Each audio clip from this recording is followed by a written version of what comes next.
Welcome to Random Assignment. Could the CDC have flip-flopped? I mean, they're scientists and everything. No Corey way. DeAngelis with American Federation for Children is here to answer that question. And I'm Bob Bowden with Choice Media. How's it going, Corey? Doing pretty okay. I'm here in Chicago. No, I'm not visiting the teachers union out here and vacationing with them. But yeah, I'm here for a work event and heading to Salt Lake City, Utah tomorrow for ALEC. But so I just realized I don't have any headphones or earphones on today. I'm just using the speaker. Does it sound okay? The computer speaker? I think it sounds okay. I think I can hear myself a little bit, but it's not horrible. Okay. Well, I can fix that during one of the clips. So I wanted to, because of feedback from a viewer, I wanted to say what's coming up in the show today on Random Assignment. Yeah. In addition, what are we going to talk about? To the CDC flip-flopping, which we saw the beautiful graphic made by the great Kate of Choice Media. And there it is again. Look at that. In hues of blues and orange and white. Also coming up is Larry Elder is running for governor of California. He's going to talk about, we have a clip from him talking last week at the Freedom Fest, which is a conference, talking about why he's running for governor and about school choice. Also, a Minnesota fourth grader was told that the questionnaire her class was given about transgenderism must be kept from the parents. She ends up going to the school board meeting and explaining how the teacher instructed the entire class, don't tell your parents. Also, Rich Dad, Poor Dad author Robert Kiyosaki spoke on a YouTube channel about his growing up, actually. His dad, it turns out, was a teachers union president in the state of Hawaii. And he talks about what he learned about teachers unions. And also, I don't know if you've heard of Queen Latifah, but we have a king on the show. King Randall is the name of a guy in a clip we're going to hear from a bit later who is described as a black conservative. And he explains why the private school he founded, primarily for a student population of fatherless boys, is important. And we'll also go over some things that the Chicago Teachers Union is calling for today. And we'll also go over, of course, Randy Weingarten's latest mishaps. And then as we'll go over a Ninth Circuit victory in California that affirms the rights of parents to choose private schools for their kids. So and know so much more. We're just giving a smattering of the stories because of viewer feedback we got at the conference at Freedom Fest. And by the way, Corey, it was good to see you. It was good to see you, Bob. We just saw each other in South Dakota for Freedom Fest for listeners, and I was there for like 5-6 days. And when I saw you in person, I hadn't realized that we hadn't seen each other in at least a year or two. Yes. Because also, lovely to see every week. Your beautiful fiance too, Cassidy, also there on hand. So yeah, it was a fun time had by all. And just as a little detail, maybe unnecessary detail, Freedom Fest had been in Las Vegas for many years in a row, something like, I think, 8 years in a row. And it skipped last year because of COVID. But this year, having it in South Dakota, Rapid City, South Dakota is beautiful. There's a western edge of South Dakota where the Black Hill Mountains are, where Mount Rushmore is, where this Crazy Horse monument is also in the mountains. There's lakes and mountains. I found it stunning. Same. Yeah, I didn't get to go to Crazy Horse, but we did make our way over to Mount Rushmore. But let's get into the CDC flip-flopping on mask guidance.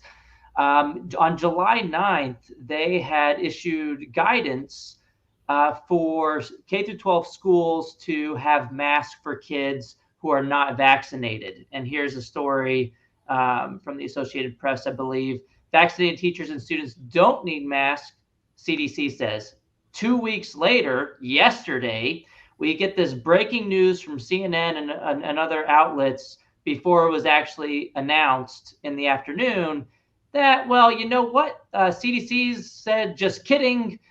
Everyone in K-12 schools must wear a mask, regardless of vaccination status. CNN was correct with the leaked information that they received. And yesterday, the CDC reversed its guidance from just I like your about inclusion 2 of the weeks ago. timeline there, because it wasn't like, oh, 9 months later when new data came in. Oh, I see. Of course, the scientists are going to respond to new information. This is practically like a week or two apart. And of course, the American Academy of Pediatrics was involved too, but it just shows the bouncing ping pong ball on this. Yeah, right? I mean, the way that it looks to me is CDC released this guidance. The Academy of American Pediatricians responded pretty quickly after that, and then CDC flip-flopped right after the AAP responded. And for listeners, the AAP has some financial interest with a lot of big donors from Pfizer, Moderna, or no, Pfizer, Merck, and one other health company, Johnson & Johnson as well.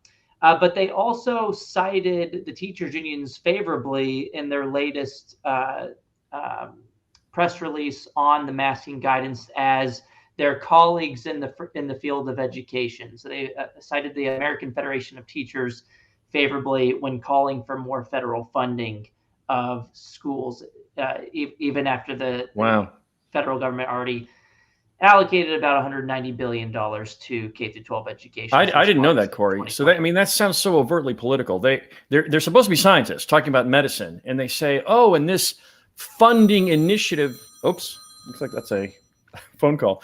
This funding initiative by a private organization called the Teachers Union, we're going to celebrate their wisdom of this public policy decision. Boy. Wait, yeah, hold up. Randy Weingarten immediately responded to this new guidance and said something like, we got to trust the science. If the CDC, which is the same thing as science, tells us to do something, we're going to do it. But my response was, well, it's easy to say that, one, when you influenced CDC guidance before when it came to the school reopenings, and we didn't find out about that until months later after you provided the CDC with guidance that they took nearly verbatim on at least 2 occasions, as uncovered by the New York Post here. Powerful Teachers Union influenced CDC on school reopenings. That was May 1st, a story. And then also someone else, and then myself included, pointed out that, well, when the CDC issued guidance on allowing schools to go to 3 feet distancing instead of 6 feet distancing, Randy Weingarten pushed back against that immediately and said, "Oh, hold up, we gotta think about this a little." But so she's only following the quote unquote science when it suits her agenda. When it's foreclosure, when the science is foreclosure, she's for the science. When the science suggests time to open, then she does things like sues and strikes. Her union does anyway. Sues and strikes. Maybe it's the union locals. I'm not sure it's Randy deciding every time, but her union, various locals decide to sue and strike, as we've covered before many times. In fact, I tweeted my list of examples of that, where the Philadelphia American Federation of Teachers president told teachers not to come to work. That was after the scientists in Pennsylvania and Philadelphia said it was okay to open schools.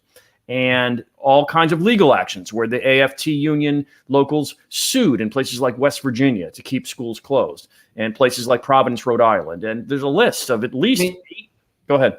I mean, they even tried it in Florida too. A lot of people were saying, oh, well, Florida was able to do it. Yeah, but it's because Florida's teachers unions weren't as influential as places with stronger teachers unions. That doesn't mean that they didn't try in Florida. Florida sure. It was the NEA in the case of Florida, not the AFT. But yes, absolutely, they tried. They sued in Florida, the NEA statewide. And for all the people trying to say on my timeline, I mean, it's not a lot. There's like 1 or 2 people that have responded by saying, oh, yeah, well, it's great that the CDC reversed course and changed in a couple of weeks because the science is evolving and things have changed. The virus is just so much more risky now, and we got to think about this Delta thing. But then I sent you in the messenger a little bit earlier, and I responded to the person in the comments right before we started with a couple of charts. Here is nationwide coronavirus deaths. Yeah, coronavirus deaths from the I'm stunned when you sent me this. I hadn't checked recently. I have all kinds of bookmarks for websites about COVID. Believe me, international, national, state-based comparisons. I am I'm up to the gills with bookmarks for COVID data. I had not seen the chart this recently, and I can't believe what it looks like, considering all the messaging about masking and even about the White House saying new lockdowns may be coming.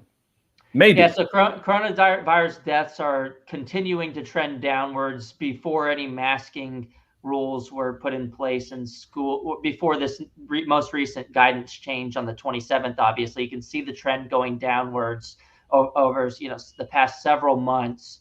And then some people responded by saying, well, hospitalizations, they didn't die, but it could be that they're very severe illness. So I went and tracked down the hospitalization data. Yeah, you really can't see us, but look at it. It's the same downward trend over the same time period. And you probably can't see this, but the colors differentiate the age of the people that were hospitalized. You can't really see the ages between 0 and 17 because they're a very small piece of the picture. But if you look really closely at the very top line of color, it's like kind of yellowish and brownish above the light blue. That is ages. Those two combined, there's actually two colors on top of the light blue that you can't really discern the two because they're pretty close together. But that's ages 0 to 4 and 5 to 17. And you're talking about a tiny percentage of a tiny raw number when compared to the national population, right? So, yeah, I mean, all of the media messaging about this Delta variant, goodness gracious. I mean, it really seems to, I was kind of debating a bit with a friend of mine on text today, which many of us do. And I was telling her, like, look, this is going to be, the next thing is going to be the Epsilon variant, or the Lambda variant, or the Omega variant, or whatever other variant. I mean, there are people who benefit from lockdowns, as I've said before. And this is not said enough. It's pretended as if everybody just wants the best. There's no interests apart from public health involved. No one is in it for money at all. Of course not. And in fact, all kinds of constituencies. I mean, if nothing else, Amazon benefits from lockdowns, and big box stores benefit from lockdowns compared to small mom and pop competitors. And certain politicians benefit from lockdowns by selling the "I will save you," narrative, etc. So anyway, those numbers that you show, amazing. If you look at the media narrative on this Delta thing. No, it's consistent fear mongering, and there's a lot of people who have made their name on social media. Some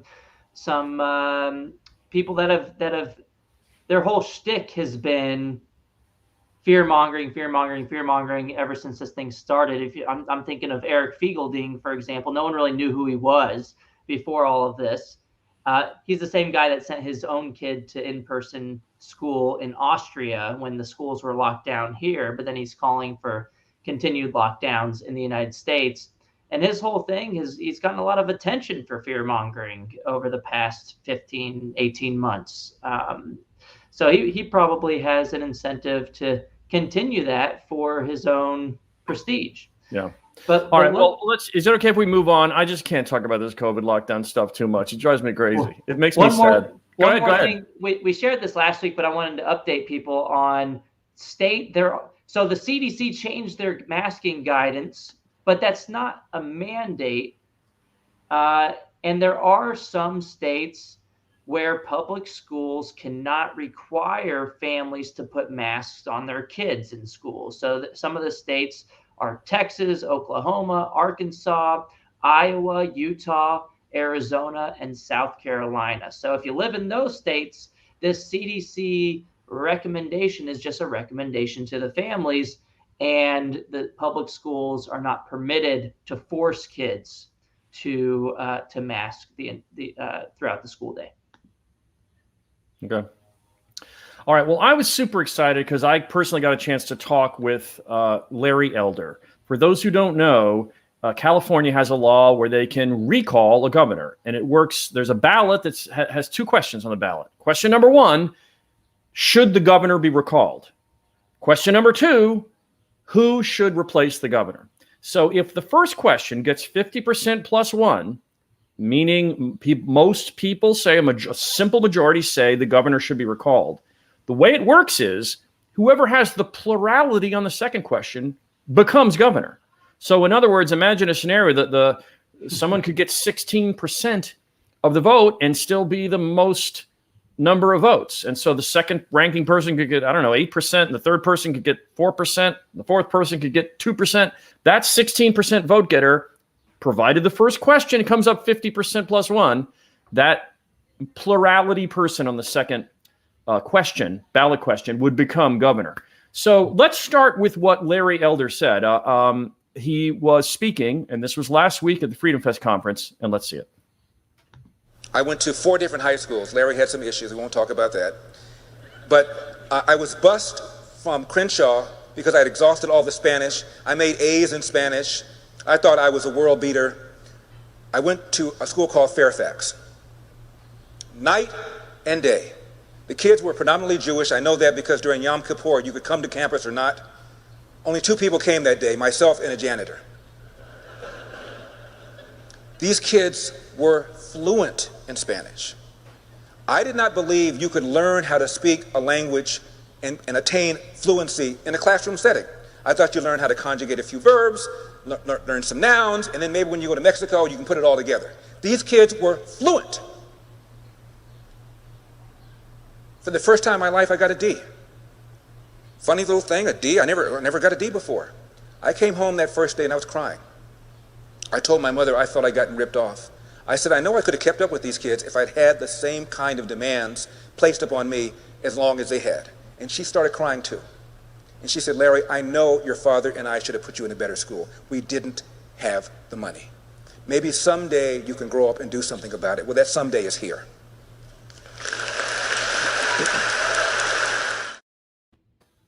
Okay, first thing you might say, but what percentage of Californians want to replace the governor, meaning Gavin Newsom? So last week we were looking at a poll that was printed in Newsweek. It was a 7-point gap. Well, this is just published yesterday. This is from the LA Times. A new poll showing it's now a 3% gap. Only 47% say recall the governor. 50% say keep Gavin Newsom. They have 2 months. Larry Elder and the other competitors have 2 months to make a 3-point gap up. And it is electrifying some of the base who support school choice in California. And that's, that's almost in the range of the margin of error, probably 3%. Sure. Well, I asked Larry myself, I said, what are you going to do to not be the next Arnold Schwarzenegger, meaning he's running as a Republican and in my opinion, Arnold Schwarzenegger was quickly emasculated by the legislature in California. And his answer was kind of funny. He said, the difference is Arnold Schwarzenegger is an actor and they're used to always having to be nice to everybody and kiss everyone's backside and try to be loved all the time so they'll get the next role. He says, the difference is he's been called nasty names for decades now. Every bad name in the book. He said he is not afraid of being called names, unlike Schwarzenegger. And so we'll see. Of course, the legislature would stand in the way. But I was pumped to see. And by the way, Larry Elder is the leading replacement, according to polls also. So meaning if that 3% margin is made up and 50% plus one say get rid of Gavin Newsom, as of right now, it would be Mr. Elder. Something else that happened in California just a few days ago, the news came out, was the Center for American Liberty had a lawsuit against Governor Newsom and the state of California for shuttering private and public schools in 2020. And the lower courts ruled with the governor, but the latest ruling on last Friday was the U.S. Ninth Circuit Court of Appeals, a federal court that ruled in favor of private school families, arguing that the government did not have a right to shutter private schools because it infringed on their constitutional rights. So that was the good news, and I think a lot of us were expecting that result. But then they also ruled against families in public schools, saying that the government had the authority to shutter the public schools. So it was kind of a half win, half loss scenario. It's kind of sucks for the kids in the public schools. Look, I mean, if you can't afford to send your kid to a private school, they're essentially admitting that public schools have no duty to provide services to their customers. I kind of disagree with the ruling, especially with all these state constitutions saying that the state has a duty to provide an adequate education. Families are paying for it through the property tax system. So, I disagree with half the ruling, but at least they ruled in favor of the families sending their kids to private schools. This is just another argument for school choice, too. Let families take their kids' education dollars to schools that want to continue to be open and provide an education that works for their kids. Just as I always say in these kinds of stories, even when our side wins in these court decisions, it really makes me crazy to see judges setting education policy and all kinds of policies. In some future life, I'll make another documentary just about judges becoming executives, because there are so many examples of this, and I don't think anybody talks about it enough. It's not in our system that judges are supposed to set policy. The state of New Jersey, the Supreme Court of New Jersey ordered the governor to spend more on schools. It ordered the dollar value that Governor Christie at the time had allocated to education to be an unconstitutional dollar value. They said they ordered him to spend more money. That was the order. And he was going to actually fight them on it. And I really wish he had. And some called that a constitutional crisis. But then a bunch of federal money came in. And then he said, okay, well, I guess it's all right. And it frustrated me that fight was not had. But anyway, judges making policy is a mess, even when we win. And the money quote from the judge, just real quick, Daniel Collins, was, quote, California's forced closure of their private schools implicates a right that has long been considered fundamental under the applicable case law, the right of parents to control their children's education and to choose their children's educational forum. That sounds like a right to school choice to me. Okay. I want to quickly hit a couple of Detroit stories. First, 88% of Detroit third graders below proficient in reading. Oh, goodness. I mean, there's nothing new about these kinds of statistics. I've been talking about it for 10 years. But the law held none back. So virtually 9 out of 10. I mean, this is a crisis. Virtually 9 out of 10 third graders can't read at proficient levels, but they all move on to fourth grade. And we're going to see, later in the video by the guy named King Randall from Georgia, he talks about how some of the kids who go to his school, they can't read, and they're in the 6th grade. He says they can't read cat or dog. So anyway, and then at the same time, we have another story from Chalkbeat. Detroit District and Union gives teachers $2,000 extra to work inside school buildings. This is hazard pay they're getting. Okay, so this is... I mean, we're not talking about pre-vaccine. This is vaccinated teachers all being paid extra money. And we're supposed to believe that the vaccine is a godsend and that you're a crazy conspiracy theorist to not get the vaccine. Why? Because it's so effective. And yet, even if you're vaccinated, what does the district decide to do? Well, you get hazard pay to work inside a school. And by the way, who's getting hazard pay? This is the teaching staff where 88% of the third graders can't read. So, I mean, a couple of Detroit stories. This is just ridiculous calling it hazard pay. Just call it what it is. You got extra money from the federal government. You're just giving them some extra money to do the jobs that they're supposed to do. Anyway, not do the job they're supposed to do. It would be one thing if they were actually great, effective teachers. But yeah, but actually to come in person and to provide the child care services as well, they're getting $2,000 extra. I mean, if it was actual hazard pay, you think it would probably be a little more than $2,000. It's not really hazard pay. It's just an additional bonus for doing the job that they're expected to do anyway. The job that everybody in every other profession essentially did over the past year. You were expecting. I don't call this an additional bonus, Corey. One of our viewers said that she likes it when we disagree. I don't call this an additional bonus. Bonus means you did a good job. But that's what bonus means. 88% can't read. Yeah, so they're getting it's a scam. Is what it is. An unearned bonus of $2,000 because they secured multiple ransom payments from the federal government by keeping schools closed for so long over the past year, while everybody else returned to work. Where's the hazard pay for the grocery store workers? Where's the hazard pay for the private school workers? It's not hazard pay. They're just calling that to make this fear mongering continue endlessly. All right, let me tell you guys about this Minnesota fourth grader. She came to the microphone at a school board meeting to tell this incredible story, which was that our teacher, our fourth grade teacher, told us we're going to be asked questions about transgenderism, and we were not supposed to tell our parents anything about this test. My name is Haley Asgard. I was in fourth grade at Riverview Intermediate School last year. During distance learning, I was asked to complete the equity survey. My teacher said that I could not skip any questions even when I didn't understand them. One question asked us what gender file we identify with. I was very confused along with a lot of other classmates. A boy in my class asked my teacher if his mom could explain the question to him because even after the teacher explained it, he still didn't understand.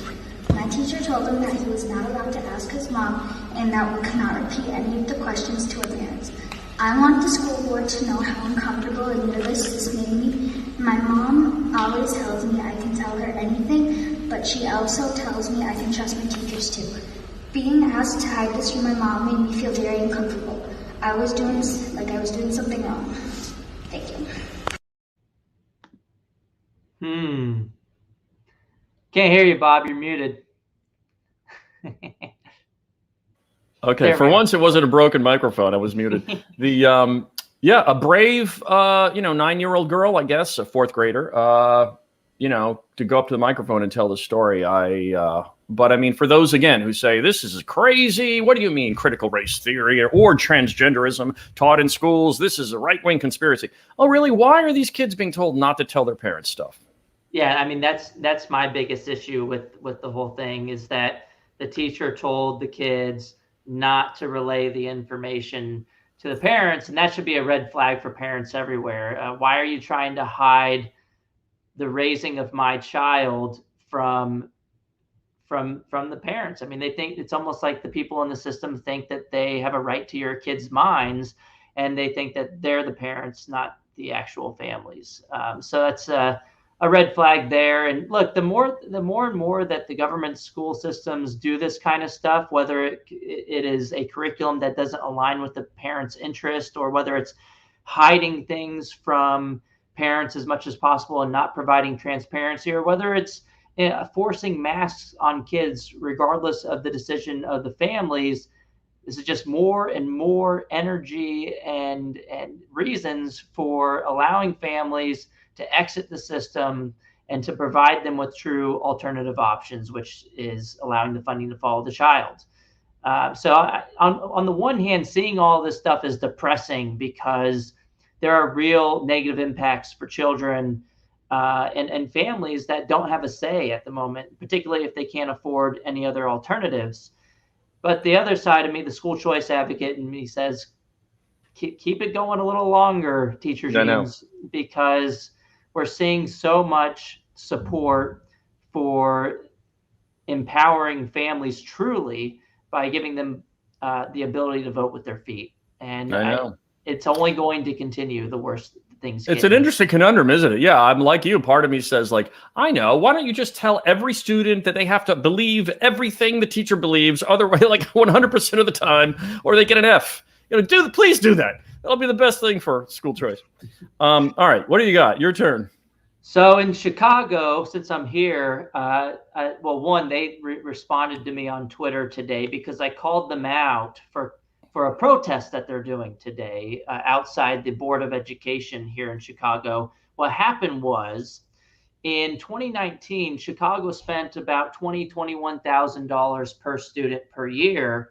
And in the latest budget proposal from the school district, Chicago Public Schools, they're proposing an over $27,000 spending per student in the 2022 school year, which is about a 34% increase over the past couple of years. That seems like a great deal for the school district. Over $27,000. That's using previous enrollment too.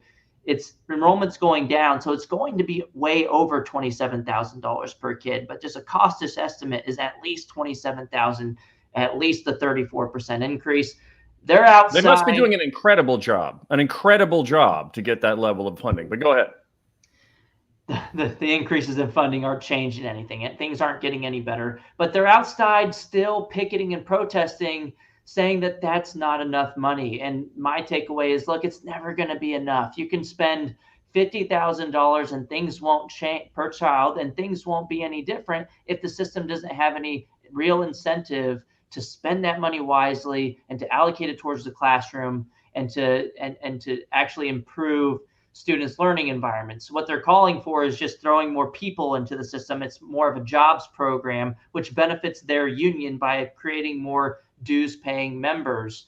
They didn't like that I called that out, and so they responded on Twitter today. But yeah, the main story is here, which is Chicago School Board to discuss proposal Wednesday. Teachers union demands redo. They're calling it a budget redo to help students with trauma. So they created a lot of this trauma by keeping the schools closed for over a year while they were vacationing in Puerto Rico in person, but couldn't work in person. And while trying to claim that the push to reopen schools was rooted in racism, which is something that they tweeted and then later deleted after it blew up in their face. After all this nonsense over the past year, interpretive dance videos to protest going back to work, now they're saying a 34% increase isn't enough on a per pupil basis. They need even more money. And again, it's because their incentive is to always say, we just need more, because their customers can't go anywhere else. And so when they raise their price through lobbying to the taxpayer, they see all the benefits and they don't feel any costs for these tremendous prices. Meanwhile, the private school tuition on average here in Chicago is about $12,000 per student, less than half of what they're spending in the public schools. For 2 Chicago teacher contracts in a row, both under Arne Duncan, both under Rahm Emanuel as mayor of Chicago, 2 in a row, there was a moratorium on charter school expansion that the union negotiated and got in the contracts. I'm not sure if the most recent contract includes also a moratorium on charter growth. I suspect it does. And so, yeah, I mean, it goes on and on, right? Yeah. Have you ever heard the term fully funded education? Like, we need to fully fund schools, or why are you blocking fully funded? My definition of fully funded education is 10 to 30% more than whatever's being spent now. That is my operative definition. It turns out that maybe I have to make that 10 to 40% in light of this new data that you're bringing up.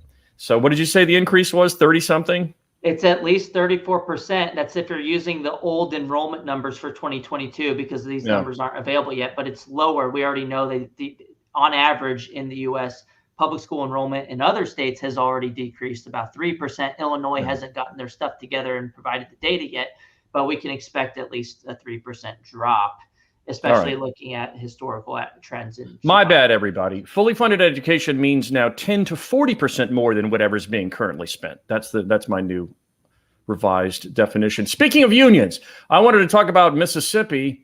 Alleged teacher union leader embezzlement in Mississippi sparks federal lawsuit.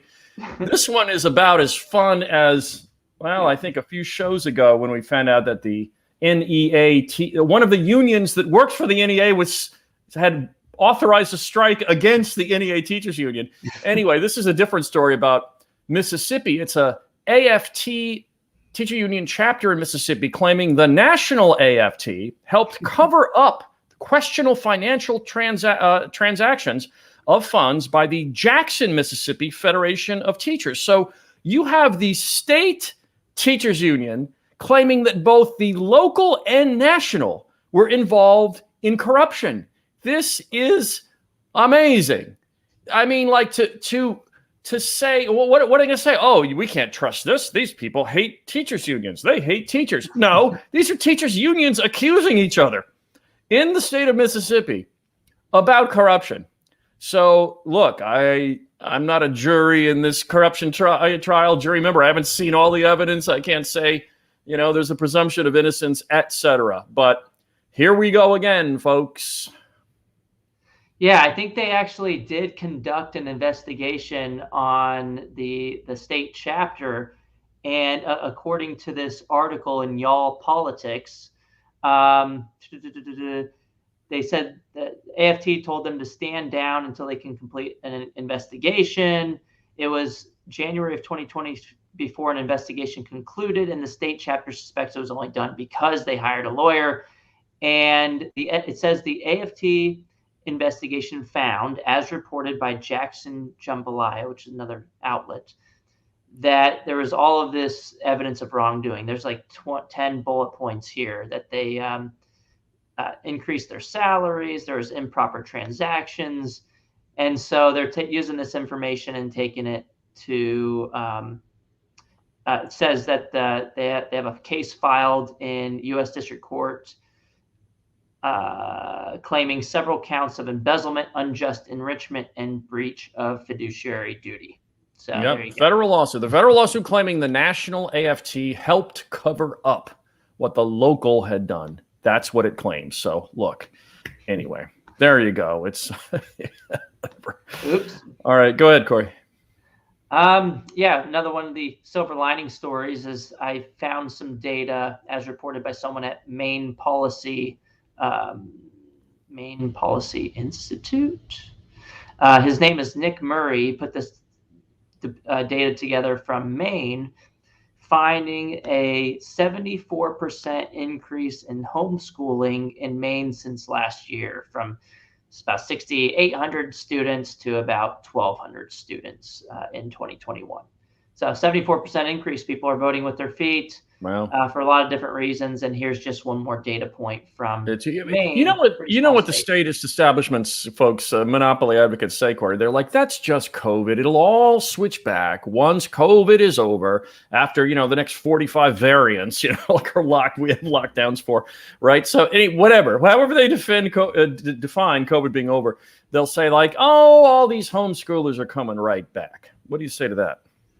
Well, there's some that'll come back, but we don't know how many of them are going to come back, especially if we get policies in place for the funding to follow the child. I mean, if you ask parents where they want to send their kids relative to what kind of environment their kids are in right now, every poll that I've seen on the subject suggests that fewer than half of the kids that are currently in government schools would be in government schools if they had exit options. So there's a lot of unhappy customers. And I think this is why teachers unions are so terrified of any policy that allows the funding, even if it's a fraction of what they would have gotten in the government schools. That's why they're so terrified of allowing families to have any exit options, because families would probably vote with their feet to these other alternatives. And yeah, we just don't know how many are going to go back. But look, the best case scenario is that enrollment for the public schools is that enrollment goes back to what it was before. But, I think there's a lot of families that have figured out that homeschooling could work. There's a lot of families who have figured out that micro schooling is a good option for them, or hybrid homeschooling. More families are seeking out school choice options. So the absolute best case scenario is business as usual for the public schools. But look, 1.5 million kids have already been lost from the public school system over the past year. That's a lot of them aren't going to come back. I happen to think this micro school thing you just mentioned, that's the kind of secret killer app here. I mean, having covered the Prenda story in Arizona, and we did a Choice Media video about that, and I was blown away by this model. And I just thought, it's got the benefits of homeschooling, meaning you learn at your own pace, but it's got socialization and the kids have fun. I'm just like, but yet it's a small group, so there's no bullying going on. If there's anything that's slightly in that direction, it's immediately stopped. It's just like, oh my gosh. I mean, it's like if people find out about this, it's gonna grow exponentially. Seemed to me. Anyway, so let's move on. Let me. So it's for those who are maybe not super young, they might remember a book from a couple decades ago called Rich Dad, Poor Dad, written by an author, Robert Kiyosaki. And boy, we don't always get people that are known outside the sphere of school choice talking about the subject of school choice. But we did this week, and just check out this guy's, like, whether he's telling the truth or not. His dad was the head of the Hawaii Teachers Union. And just decide for yourself if this guy's telling the truth or making it up. Do you believe that what's happening with public schools and just schools in general? You saw the school in New York recently where, I don't recall exactly what it was about, but a father was, I've had enough of what's going on in my private school. So it's not just the public schools. Is that intentional? Is there some kind of greater plan in your mind that this is what we're going to do to create a population that matches their cultural goals? It's intentional. If you look at where the money is going for this COVID-19, the money is going to teachers' unions. And look at the teachers' unions. They can shut the school system down. They don't have to teach. They're on vacation in Puerto Rico. They're collecting extra money and all this. But the teachers' unions, that was my poor dad. My poor dad was head of the HSTA, Hawaii State Teachers Association. So when I was about 15 or 16, he'd have all these henchmen around him. The henchmen? Well, the union guys. They're not concerned about your education. Are they concerned about the rank and file? It's how much money can they get. Yeah. Corey? Well, there it is. Yeah, he's right. Of course, they've used the past 15, 16 months to extort more money from the taxpayers. I love how he throws in the Puerto Rico story that you mentioned earlier in this show. Yeah, and I'm here hanging out with the board members in Chicago that were vacationing in Puerto Rico. I'm just here for an event, but it's funny. Everybody goes to the Puerto Rico example because that just went so viral. I mean, that wasn't the only example of teachers vacationing. But for those who don't remember, this was a teacher who was saying, hey, look, when you go on vacations and have a good time, like I am poolside here in Puerto Rico, try not to, do I have that right? Didn't she say something like, or maybe no, I guess that was a different thing. She was actually just saying what a great time I'm having. Well, yeah, and she was fighting against reopening the school, saying it wasn't safe. At the same time, people found out on her Instagram and other social media that she was taking selfies at the pool in Puerto Rico, which set off a bunch of alarms for people saying, well, if it's safe enough for you to travel all the way to Puerto Rico to vacation in person, why isn't it safe for you to go back to work in person? And the obvious answer to that is it's more enjoyable to vacation in person than it is to go to work in person. I'm conflating two stories. There was another story where people said, hey, shh.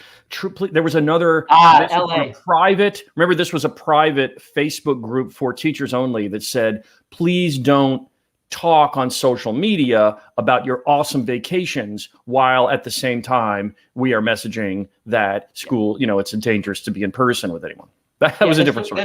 This was after the Chicago board member was caught vacationing in Puerto Rico. Los Angeles had a private Facebook group where they were saying, if you go vacation, fine, but just don't post it on social media, obviously, because it looks bad and blows up in their face.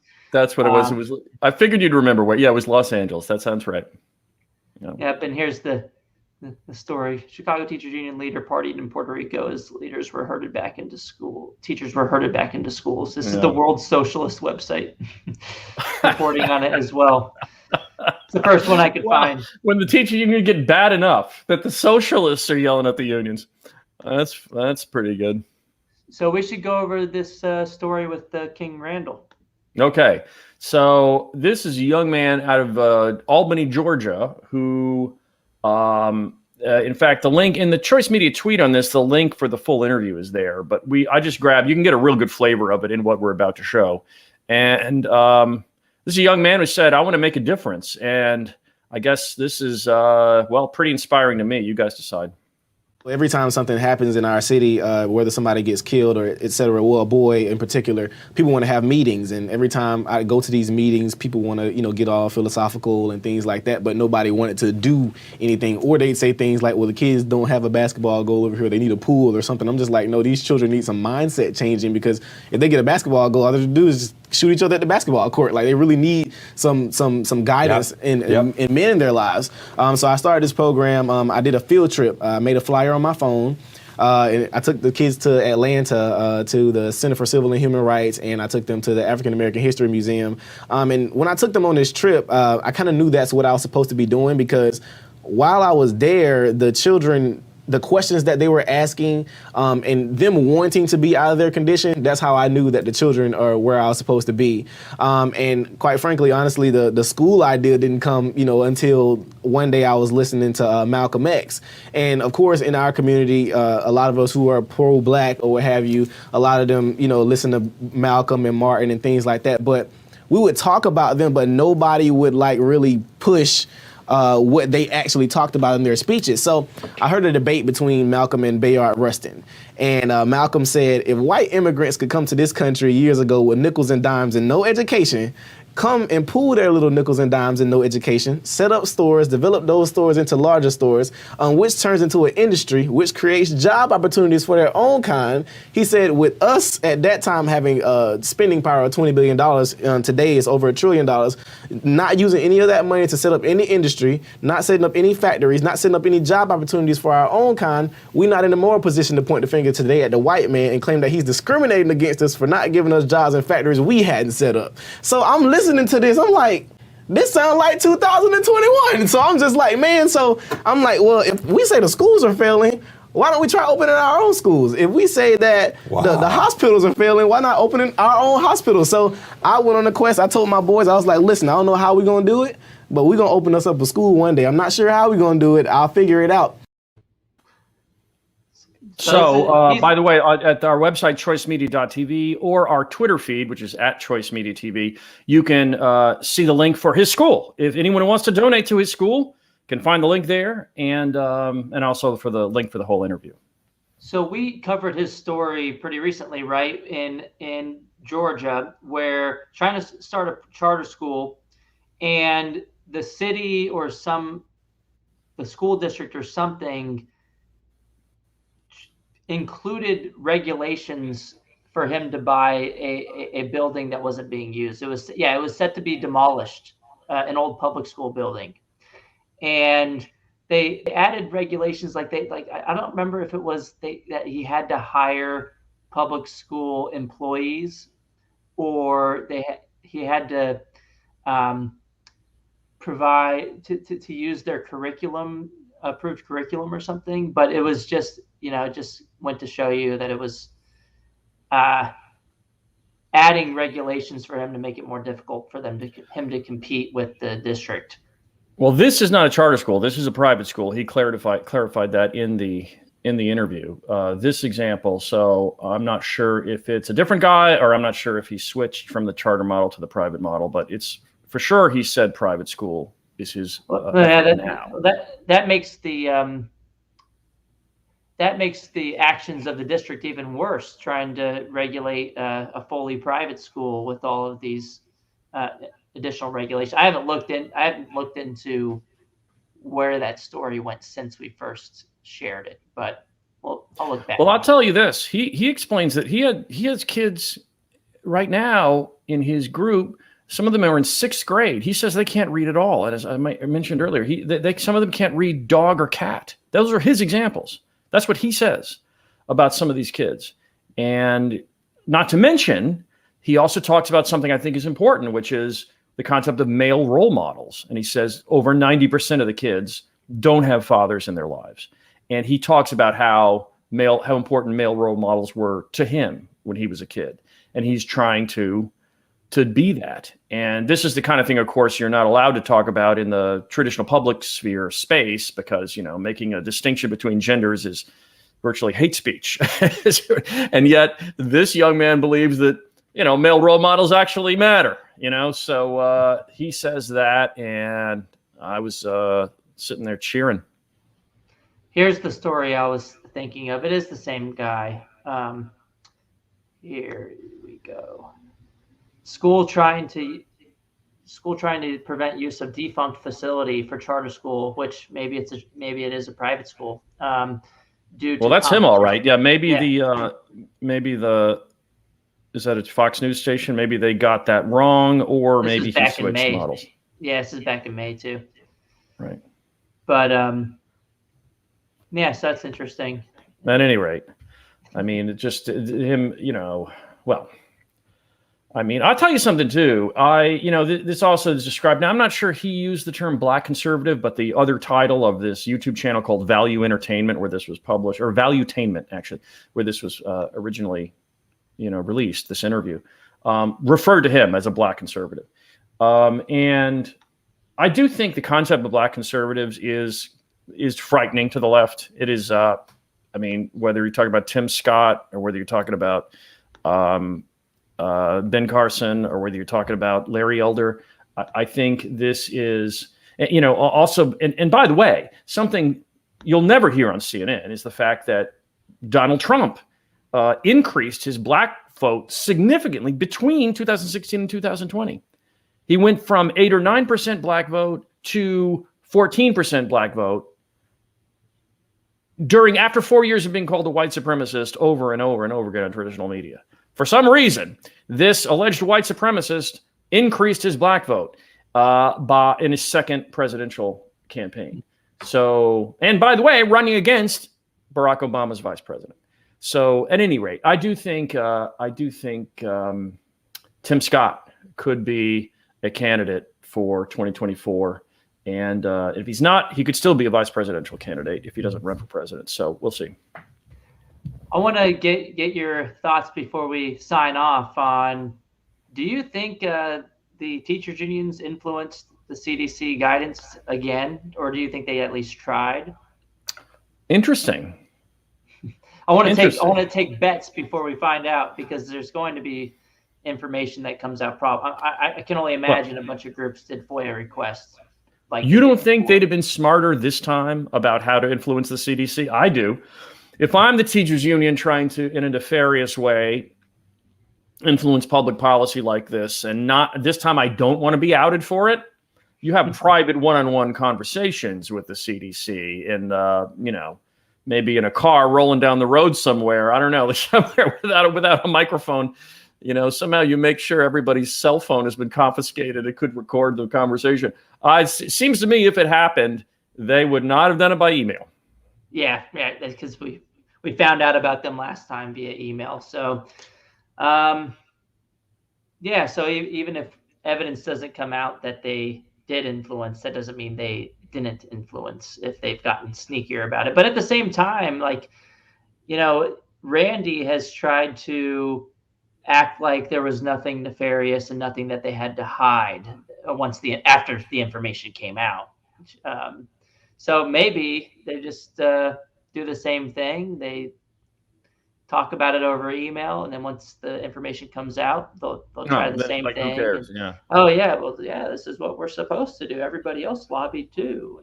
Yeah, it's just lobbying, right? But at the same time, if that was their true position and they truly felt that it wasn't nefarious, well, then why didn't they come out and say that to begin with? Why was it only after the emails came out? Exactly. So we'll see. We'll see. All right. Well, for those as exciting as the Random Assignment podcast and live stream is, we don't have exactly a live audience, but we did last week. Corey and I spoke before a live audience that was recorded, and we expect that to be released as a special edition of the Random Assignment podcast later this week, which I guess is either Thursday or Friday. So look for that, everybody. I can't wait for that one. I think we were grabbing the mic from each other and trying to get in fuego. It was fun. All right, everybody. So thanks for watching this edition of Random Assignment. We appreciate it. We'll see you next time.